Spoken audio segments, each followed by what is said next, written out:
This is just a nice hotel. Stick to this, mate. The house is all rubbish.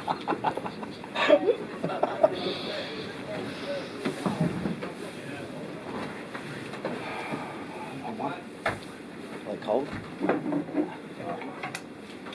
Michael, Sorry for keeping everyone waiting. How did that go in comparison to your expectations? Oh, no, it was below our expectation, obviously, when it came to, particularly the first half, we just got blown away at the ruck, like the physicality of the game. They obviously came and they targeted us right there, and they said, if you can handle this, you can handle anything, and we couldn't handle it, which is, like, I think that's about as frank as it can be.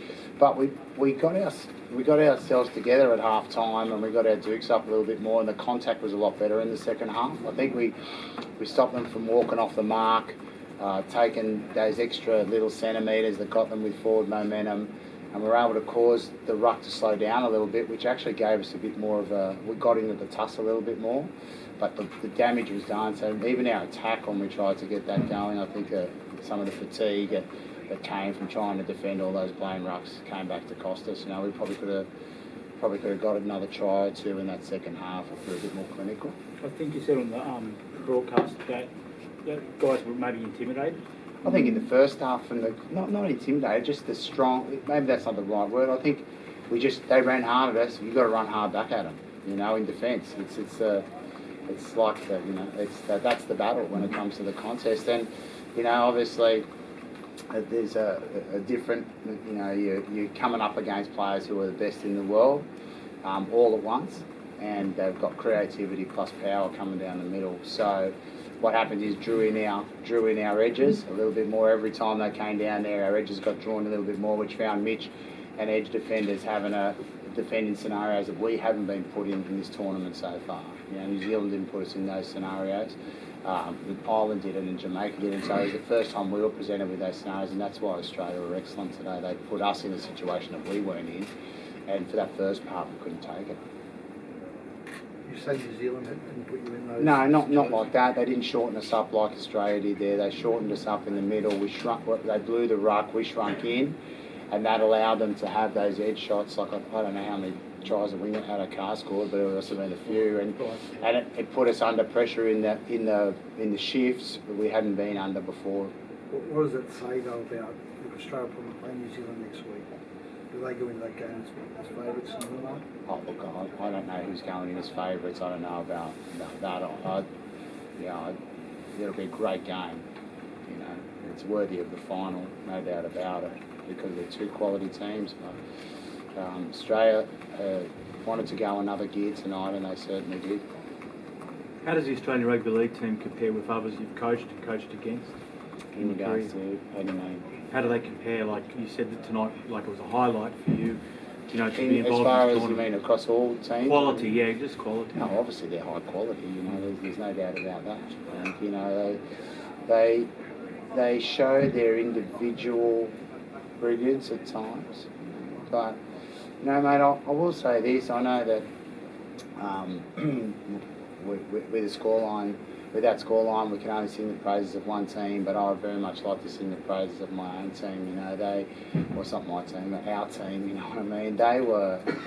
They could have easily just gone away. You know, we've had a good tournament. We got to where we wanted to, quarterfinals, and you know they were coming hard. But we came back the second half and put our bodies on the line to slow that ruck down and get ourselves back in the tournament. And I think that back into the contest, not the scoreline of the game, into the contest, and that's really important because that's who we are as people, and that's what we want to show people, that you know we're never giving up no matter what the odds are against us. So yeah, I think everyone knows Australia's high quality. I just like to pay tribute to our team because you know against super high quality opposition, but we're able to resist. You know.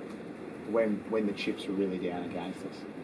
Michael, you coached a lot of quality players. What do you made of the bloke sitting next to you over the past month as a footballer? Yeah, he's top shelf. And I think that around the quality of his game, both defensively and attacking wise, you know, the ability to see what's happening now and what's going to happen in a bit, you know, like to be able to see through the next phase, or this is unfolding out the back what's going to happen now. I can read that. He's an excellent reader of the game. And then the skill set around, his play, his kicking, his passing, his distribution. And courage indeed. So it's pretty much I'm not giving him too much of a rough ride. He's got a very good package, complete package. And what he's added, I think, here is his leadership around the team has been outstanding. He's kept everyone pretty level going into big contests. He's given the right advice. He makes the right decisions, and more importantly, he's able to come back from adversity. I think that's a really important trait in a player. So he's got a big future. There's no doubt about it. He's only a youngster still. How old? 27. There's years left in the fella, so he'll go a long way still. Mitch, were you guys obviously getting blown away there in the first half? What were you saying out there, and how did you regroup? Yeah, it was pretty tough. I thought we had a couple of calls not go our way, which didn't really help, and they scored off the back of those, which hurt us. And I found myself talking to the ref a fair few times, and mate, they're a quality side. Take nothing away from them, but in some big moments we just didn't nail the moments, and they did, and that's how we fell behind. But I was proud of our efforts in the second half, like Cheika said. So. I'm glad that we just didn't throw it in and give up. We put our gloves up and showed that we can fight in the second half, I guess. Michael, where does this ranking think you've done in your career in sport? I don't think that's really relevant right now, mate. I think that's for another day when you've got your feet up sitting by a lake somewhere with a cigar, when you're finished doing stuff. I'd like to think the best things are still to come, and I'd really 2025 with this team, if I have the honour of being involved with them again, I'd like to think that could be another highlight, because it's been, I said to the boys inside, it's been one of the best things I've done in footy ever. It's been such a good experience personally, for my own personal growth and development, reconnection with the homeland of my parents, and to live that experience and share experience about what it's like to grow up for the boys that are in Australia, what it's like to grow up an ethnic kid playing sport, and then you get the chance to come to speed. It's been unreal. Michael, you got any thoughts on the tournament? Obviously, it's an earlier stage of its development than the rugby union equivalent. Do you have any thoughts to express on the tournament as How do you mean, as in? Well, what aspects of the tournament have you liked? Are there aspects of it you think they can improve? If you were going to give them advice on the next one, what would you say to them? They probably wouldn't want me giving them advice on how the tournament runs, you know what I mean? I'd probably give them a lot of advice in the background, so I don't think I'll do it in the foreground. No, mate, it's a World Cup. If you've got to, I know there's been some talks about the scores, but this is the way you've got to stay on with things. And I think having the teams here, all of the teams here that have put their names on team lists and gone out and played, it's an essential part of developing the game internationally. And I think there is a huge opportunity internationally for league to grow. It's a great game to watch. It's got everything that you could want out of a sport from a spectator's point of view. And you're making heroes for kids, across the world, in Greece or in Jamaica or in Scotland, and it may not be a heap of them or en masse, but I can tell you this right now, my kids they're here, a couple of them, and I never thought I'd see the day where I'd see them playing what are they, video games on their phone, the rugby league video games, and they're playing with Moses of Lebanon and Mujali. That was last World Cup. Robbie Farah, I think, missed the goal in front on the video game. Kazi, guys like that they would never have, if it wasn't for this tournament, they would never have heard. Well, Mitch they would have, but some of those other guys like Andrew Kazi or Anthony Leune, they would never have heard of them before. And kids will be doing that in different countries, because those guys have gone up and been heroes. I know it all sounds very sentimental and all. It will also be how the game improves, more participation in the sport, and therefore more opportunity to get up on the big stage for people from a different range of countries that are playing the game. So, it's a great event, no matter what sport, and it's growing for league, so that's good. Michael, you mentioned you had the quality of the Kangaroos. Do you think, internationally, that the Kangaroos brand should be up there, with the All Blacks? I'm not sure how it's perceived globally. I think the Kangaroos are of quality, their brand is pretty, in my mind, when it comes to the top end of sport. Yeah. I just don't think they get the chance to play as much internationally, right? So when you're not on the stage all the time, you don't get the, I think the rugby teams are playing 12 or 13 times a year. In the league, the national teams might play a handful, 3 or 4, depending on the season itself. So that'll come with more game time when they get the opportunity to play more footy. Michael, is there much time to reflect and celebrate with everyone's campaign, or is it straight down to London tomorrow, captain's run? Let's just have a look now. What time? Are you going tonight? It's got I reckon I've got to be at the airport at 4, so we've got at least 6 hours of celebrating together at the time. But we'll have we had a thing during the camp about when we'd all get together. Like we had a sheet up in the team room about everyone putting a date up there or a time about 2023, 2024. When would you be able to go to Lebanon? So.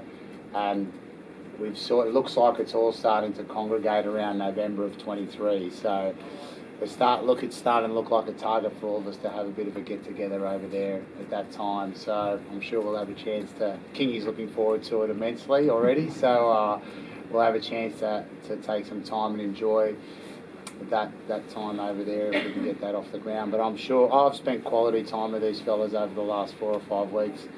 So even though I'll miss the next couple of days with them, enjoying that, I've really felt blessed and to have had the opportunity to be hanging with them over the last month or so. Could you play a game? Could you play a game while you're? Sorry? Could you play a game while you're there? Oh, mate, I don't know. I doubt it greatly. No, I don't think we could, to be honest, because they'd be just finishing season and stuff like that. And we will definitely look for more games, no doubt about it, but we'd have to pick the right games around windows when our NRL players will be available. So different tiers of games. So games that we could play without our NRL players against certain countries and because we want to keep that going. And then there'll be games that we'd be looking to play in windows with our NRL players for sure. And obviously our end goal for the Australian-based crew is to try to get as many NRL players of Lebanese descent possible so that when we come to 25 we'll be stronger. Well, you mentioned 25. Do you want to stay on? Oh, if they'll have me, yeah, I suppose. A lot can happen between now and then, and nothing's set in stone. But like I said, it's a great experience to be a part of, and it's been a great experience for myself personally. So I wouldn't hesitate to put my hand up if they wanted me to come back again. Yeah. Do you feel as comfortable coaching league as you do union, and do you harbour those ambitions to coach the NRL? Mate, I think, when it comes to comfort, yes. Am I as comfortable in league as you? Well, probably not, obviously, because I've spent so long in union. But I've been lucky to be around some smart people in league from not just now, from before, for over the years. Knowing guys like Trent Robbo and different characters in footy for many, many years.